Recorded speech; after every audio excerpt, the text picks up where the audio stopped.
Soybean की सब्जी। सवेरे सवेरे श्वेता रसोई में आटा लगा रही थी तो दूसरी तरफ उसकी सास हॉल में बैठी सब्जियां काट रही थी। कट गई सब्जी, अब बहू को सब्जी देकर नहाने चली जाती हूँ, फिर इन्हें उठा दूंगी। मेनका कटे हुए आलू को लेकर अपनी बहू के पास रसोई में जाती है। अच्छे से बनाना बहू सब्जी, जरा मसालेदार बना देना। आजकल तेरे पापा जी को तेरे हाथ का खाना कुछ समझ में नहीं आ रहा। मेरी तरफ से जितना होता है मैं कर तो रही हूँ मम्मी जी। अब पापा जी को पसंद नहीं आ रहा तो मैं क्या करूँ? कढ़ाई में बैठ जाऊं क्या? चम्मच भरकर डाल दूंगी मसाला। हाँ हाँ डाल दे, घर में अच्छा पौष्टिक खाना मिल जाता है तो इन्हें हजम नहीं होता। हर शाम को बाहर पानी पूरी और चाट खाएंगे तो घर का खाना कैसे भाएगा?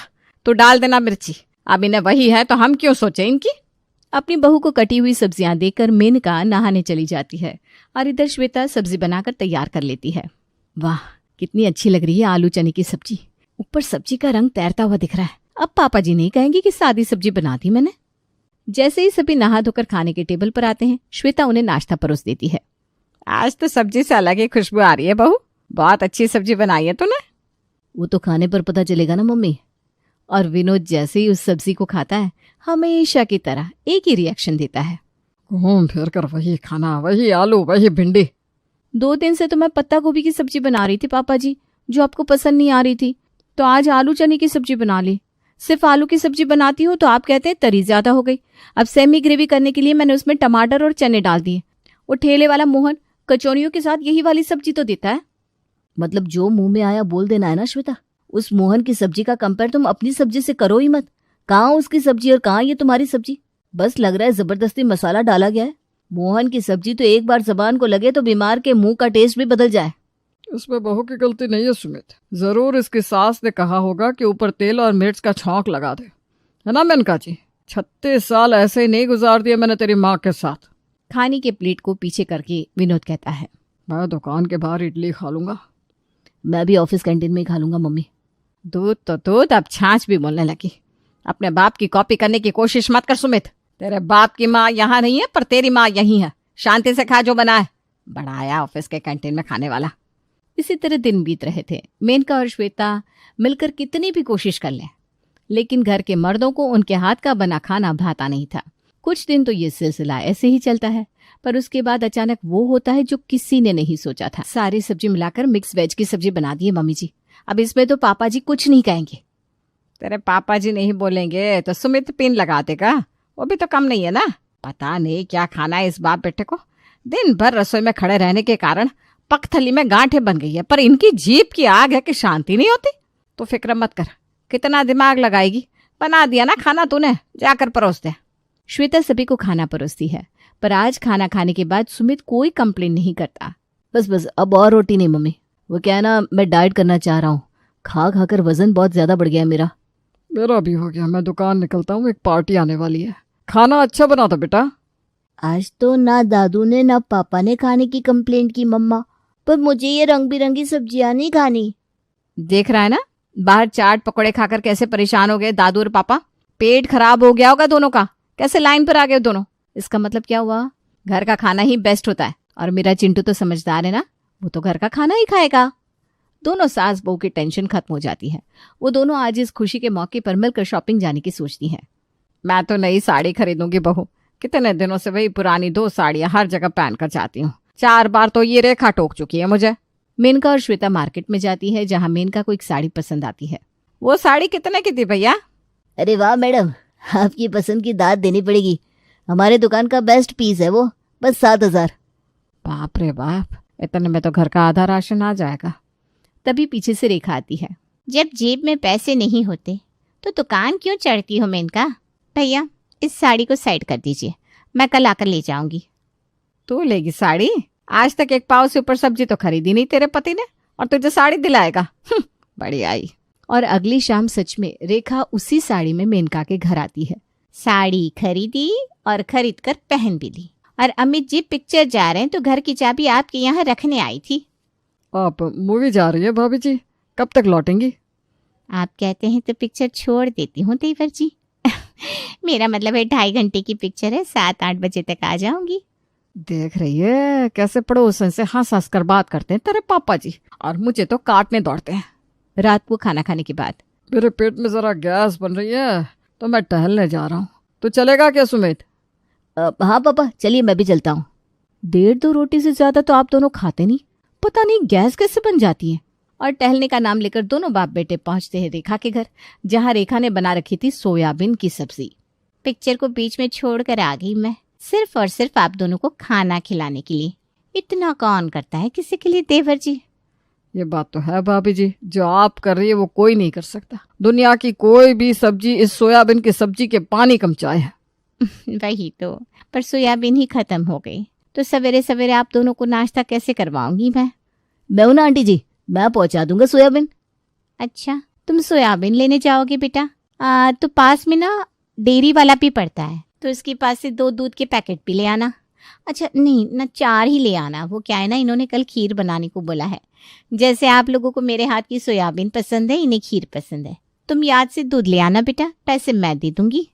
हाँ, आप ये ना वैसे वैसे की बात मत किया करो आंटी। वो बात नहीं बेटा, मैं किसी पर काम का बोझ नहीं डालना चाहती। स्वाभिमान बहुत बड़ा है मेरा, मैं खुद चली जाती, पर मैं दूध लेने जाऊंगी, फिर इनके लिए खीर बनाऊंगी, फिर आपके लिए सोयाबीन की सब्जी बनाने का वक्त नहीं मिलेगा ना मुझे। नहीं नहीं आंटी जी, अब बेफिक्र रहिए, मैं सोयाबीन भी पहुंचा दूंगा और दूध के ना 5 पैकेट ला कर दे दूंगा। अगली सुबह मॉर्निंग वॉक करने के बहाने सुमित अपने घर से निकलता है और सोयाबीन और दूध रेखा के घर पहुंचा देता है नाश्ते के वक्त। आज तेरी बस जल्दी आने वाली थी ना चिंटू, और अभी तक यही है तू? चल मैं तुझे बस स्टॉप तक छोड़ कर आता हूँ। बस तो जल्दी नहीं आने वाली है पापा। अरे तुझे कैसे पता होगा? तेरे ड्राइवर ने मुझे बताया था। अरे पर तुम्हारा नाश्ता सुमित? अरे इस लड़के के स्कूल में टेस्ट चल रहे हैं, अब बच्चे का एग्जाम ज्यादा जरूरी है या मेरा नाश्ता? बताओ श्वेता, नाश्ते का क्या है, पैक कर दो। तू निकल ही जाएगा तो अकेले बैठकर मैं नाश्ता क्या करूंगा? चल मैं भी तेरे साथ चलता हूँ, तू भी ना मुझे दुकान छोड़ देना। और चिंटू की बस जो आधे घंटे बाद आने वाली थी, उस बस का नाम लेकर बाप बेटे रेखा के घर पहुंच जाते हैं। देख बेटा, यहाँ ना तुझे बहुत टेस्टी टेस्टी खाना खिलाने वाले हैं हम, पर इस बारे में दादी और मम्मी से कुछ भी नहीं बोलने का। हाँ? रेखा रसोई से सोयाबीन की सब्जी और पराठे लगाकर एक ही घर के तीनों जनरेशन के मर्दों को परोसती है।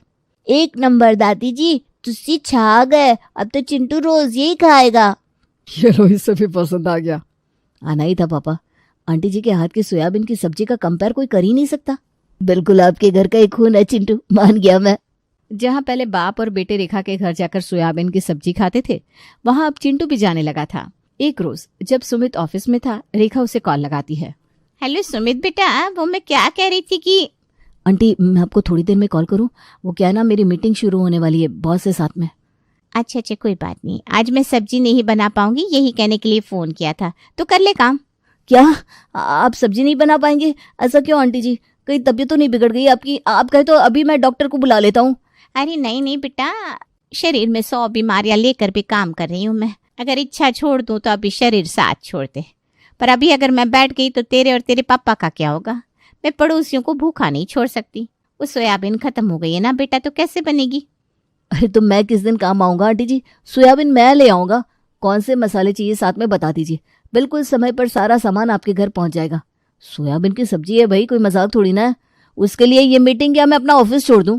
अरे नहीं नहीं बेटा, ऑफिस और मीटिंग क्यों छोड़ने? मैं तो कह रही हूँ कि अगर सोयाबीन की सब्जी लाने जा रहा है तो मैं तुझे लिस्ट ही भेज देती हूँ। वो इस महीने का ना राशन भी ले आना, यही 9-10 हज़ार का राशन होगा। उसी दुकान से ना सोयाबीन भी मिल जाएगी। वो क्या है ना बेटा, आजकल तेरे पापा और तेरे बेटे के लिए भी खाना बनाती हूँ, तो मैं बहुत ज़्यादा बिजी रहने लगी हूँ। अब ऐसे में मार्केट भी जाऊँगी तो तेरे अंकल नाराज़ हो जाएंगी। मेरा बस चले तो मैं कलेजा निकाल कर रख दूँ तुम लोगों के लिए, पर पतियों को समझाना कितना मुश्किल हो जाता है, तू समझ सकता है बेटा। अरे आप टेंशन फ्री रहिए आंटी जी, मैं समझ रहा हूँ, मैं लाता हूँ ना सब। और इस तरह अपने घर के छोटे मोटे कामों से लेकर अपनी साड़ी और मेकअप तक का खर्च रेखा सिर्फ सोयाबीन खिलाकर अपने पड़ोसियों की जेब से निकलवा रही थी। पर ये बात छिपती तो कब तक? इस महीने ये बजट इतना ऊपर नीचे कैसे हो गया सुमित? 20,000 का खर्चा 35,000 में बदल गया। गर्मी भी नहीं है कि बिजली के बिल के कारण ये बजट गड़बड़ाया हो, ना ही इस महीने कोई बीमार पड़ा था। और इतना तो राशन हमारे घर में आता नहीं, तो कहाँ गए पैसे? मैं ध्यान नहीं देती हूँ तो तुम कबर्ड से पैसे निकालते हो क्या? अरे उधर के एक्स्ट्रा खर्च तो मैं दे रहा हूँ, तो तू किसे पैसे देकर आ रहा है? क्या क्या कहा आपने? कौन किसे पैसे किधर देकर आ रहा है? ये क्या करने लगे आप दोनों? आपके तो दिमाग को एक दिन शक ही खा जाएगा। अरे वो क्या है ना, सुमित की एक दोस्त की नौकरी चली गई है, तो घर खर्च चलाना मुश्किल हो रहा था उसका, तो यही 5-10 हजार रुपये मैंने दे दिए थे उसे। अच्छा, तो प्रफुल्ल को पैसे आपने दिए थे पापा? वही मैं सोचूं, मुझे देखकर बार बार नमस्ते और प्रणाम क्यों करता है। और वो आपकी उस दोस्त का दिवाला नहीं पिट गया था? तो ऐसे ही एक दिन अंकल मुझे मिल गए और सामने से जब उन्होंने पैसे मांग लिए तो मैं मना नहीं कर पाया, पर वो जैसे ही पैसे रिटर्न करते हैं मैं तुम्हें वापस कर दूंगा श्वेता। और इस तरह बाप बेटे एक दूसरे को बचा लेते हैं। पर कब तक? श्वेता को शक हो चुका था कि दाल में कुछ काला है और वो इस बारे में अपनी सास से बात करती है। मुझे तो उसी दिन शक हो गया था, जिस दिन से किसी न किसी बहाने पापा और सुमित या तो ना के बराबर खाना खाते या खाना पैक कराकर साथ ले जाते। और ऊपर से अब ये राशन का इतना ज्यादा खर्च। घर का बजट अचानक इतना कैसे बिगड़ रहा है मम्मी जी? वो तो मैं सारा हिसाब रखती हूँ तो मेरी आंखों के सामने ये 15,000 की हेरफेर आ गई। पीछे से पता नहीं कितने की हेरफेर हो रही होगी। नजर रखनी पड़ेगी दोनों पर। आज जानबूझकर मेनका विनोद से 5,000 रुपये मांगती है। आज तो वो हाथ में पैसा नहीं है मेरे, बाद में दे देता हूँ। कोई तो बात है, वरना पैसे के लिए मना तो कभी नहीं करते ये। आज जब तीनों बाप बेटे चिंटू को बस स्टॉप छोड़ने निकलते हैं, श्वेता और मेनका भी छुपकर उनके पीछे निकल जाती हैं और तीनों को रेखा के घर जाता देख लेती हैं। मुझे तो पहले ही शक था कि इस रेखा की नजर तेरे पापा जी पर है। इसके पति को दिखता नहीं क्या? किसी और मर्द को रोज घर बुलाती है ये रेखा, मौका कहीं का। अरे मम्मी जी, साथ में सुमित और चिंटू भी तो होते हैं। अभी अंदर जाएंगे तो हम ही सबके नजर में बुरे नहीं बन जाएंगे। मेनका श्वेता की खिड़की से अंदर का माहौल देखती है। इस सोयाबीन की सब्जी के लिए अगर जान भी देनी पड़ जाए तो मैं दोबारा ना सोचूं भाभी जी।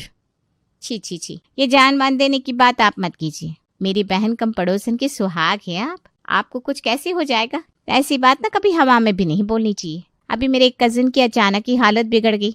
वो बिना ऐसे ही हवा में कुछ भी बोलता था, पर अब जब जान पर बन आई तो समझ में आ रहा है बेचारे को ना पैसे की जरूरत है। पर अब ये कितना कमाते हैं आपसे तो छुपा नहीं है। कैसे करूं मैं बेचारे की मदद? अब ऑनलाइन है ना तेरे पास, 20,000 ट्रांसफर कर दे बेटा आंटी के फोन में। ये सब देखकर श्वेता और मेनका सब समझ जाती हैं। तो ये पैसे यहाँ जा रहे हैं, यानी कि वो महंगी साड़ी रेखा आंटी को किसी और ने नहीं, मेरे ससुर जी या मेरे पति ने ही दिलाई थी। मम्मी जी, ये सब्जी तो बड़ी महंगी पड़ी हमें। आज मैं बनाऊंगी सोयाबीन की सब्जी। विनोद से लिए 20,000 रुपये रेखा अमित के अकाउंट में ट्रांसफर कर देती है। भगवान बीवी दे दो तुम जैसी। दिन भर काम करके भी मैं उतना नहीं कमा पाता जितना तुम घर पर बैठे बैठे कमा लेती हो। अच्छे मूर्ख लोग मिले हैं तुम्हें।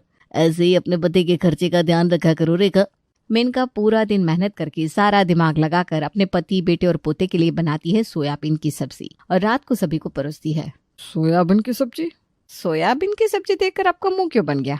आप तो जान दे रहे थे ना सोयाबीन की सब्जी के लिए।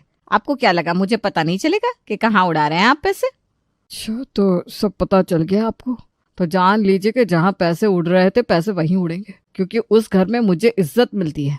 यहाँ तो जब बैठो कुड़कुड़ कुड़कुड़।